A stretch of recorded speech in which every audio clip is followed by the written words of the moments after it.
मैं फिर से कहता हूं, सीएए ये देश का कानून है, पत्थर पर लकीर है, ये वास्तविकता है, ये लागू होगा ही होगा और इस चुनाव के पहले होगा। इस चुनाव के पहले होगा, इस चुनाव के पहले होगा। ये बहुत बड़ी बात कही आज।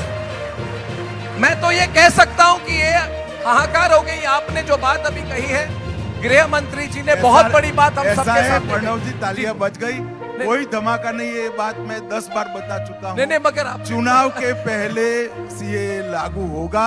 इस देश का कानून है, इसको कोई नहीं रोक सकता। फैंटास्टिक। राधे दोस्तों, तो आज हम बात करने वाले हैं कि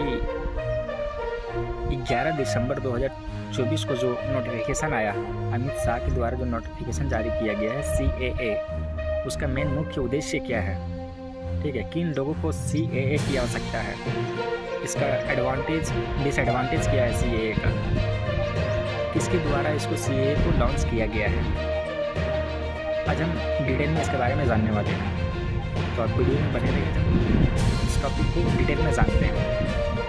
अगर आप हमारे चैनल में नहीं ताकि हम इसी प्रकार का वीडियो आप तक लेकर के पहुँच सकें। तो चलिए आज हम बात करते हैं सबसे पहले टॉपिक। तो चलिए हम लोग सबसे पहले ये जानते हैं कि सीएए का फुल फॉर्म होता क्या है। सिटीजनशिप अमेंडमेंट एक्ट,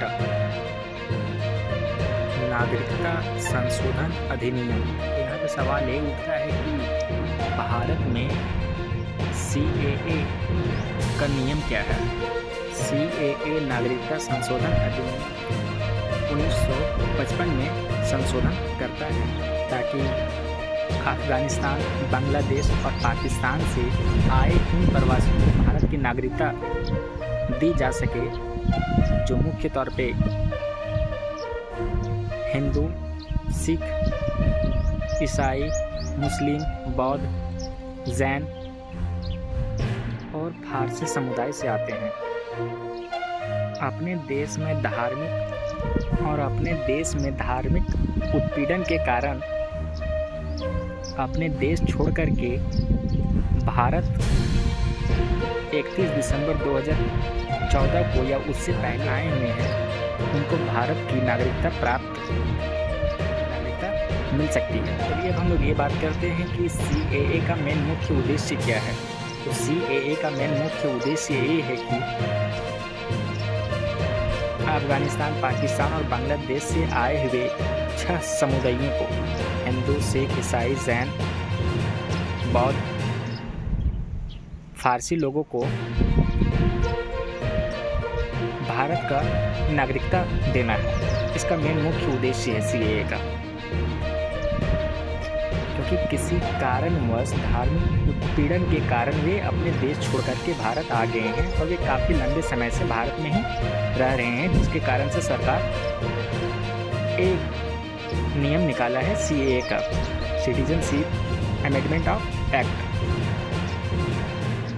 अब उसे जो लोग 31 दिसंबर 2014 से पहले आए हुए हैं, उसे भारत की नागरिकता आराम से मिल सकती है। नागरिकता संशोधन अधिनियम भारत में संसद द्वारा ही इसे पारित कर दिया गया को। यह अधिनियम 1955 के नागरिकता अधिनियम में संशोधन करता है, जो परिभाषित करता है कि किसे भारतीय नागरिकता माना जा सकता है और भारतीय नागरिकता प्राप्त करने की प्रक्रिया क्या है। आगे हम वो बात करते हैं। जो लोग भारत में प्रवेश कर गए हैं 31 दिसंबर 2014 ईस्वी से पहले, या फिर जिनके माता पिता विभाजन से पहले भारत में रहते थे, वे लोग भी सीएए के अंतर्गत आते हैं। आवेदन करने वालों को लगातार भारत में 12 महीने तक के रहना चाहिए और 14 वर्षों से वे जहाँ भी रह रहे हैं उसको पता देना चाहिए।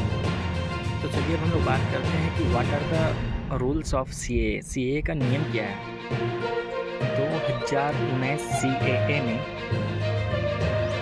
1955 के नागरिकता अधिनियम में संशोधन करता है, जिसके तहत दिसंबर 2014 से पहले पड़ोसी मुस्लिम बहुल देशों पाकिस्तान, अफगानिस्तान और बांग्लादेश से धार्मिक उत्पीड़न या धार्मिक भेदभाव के कारण भागकर आए हिंदू, मुस्लिम, सिख, ईसाई, जैन, फारसी, बौद्ध, को अब भारतीय नागरिकता दी जा सकती है। आगे सवाल ये खड़ा होता है कि who will benefit from CAA से किसको लाभ होने वाला है, ठीक है। तो पाकिस्तान, बांग्लादेश और अफगानिस्तान से भाग करके आए हुए लोग, जो लोग धार्मिक उत्पीड़न या धार्मिक डर से भाग करके आए हैं, जो भारत दिसंबर 2014 से 31 दिसंबर 2014 से पहले, उसको भारत का नागरिकता मिल जाएगा। अब इसका मेन मुख्य उद्देश्य यही है, और यही लोग भारत का नागरिकता प्राप्त कर सकते हैं। या फिर जिनके माता पिता विभाजन से पहले भारत में रह रहे थे, उनको बेनिफिट है इससे। या फिर जो लोग भारतीय मूल से शादी किए हुए हैं, उसको भी सीएए का लाभ हो सकता है। अगर हमारे वीडियो से आपने अगर कुछ भी सीखा होगा तो हमारे वीडियो को सब्सक्राइब कर दीजिए, शेयर कर दीजिए, लाइक कीजिए, ताकि आने वाले इसी प्रकार के वीडियो आप तक के सबसे पहले पहुँचे। जय हिंद, जय भारत।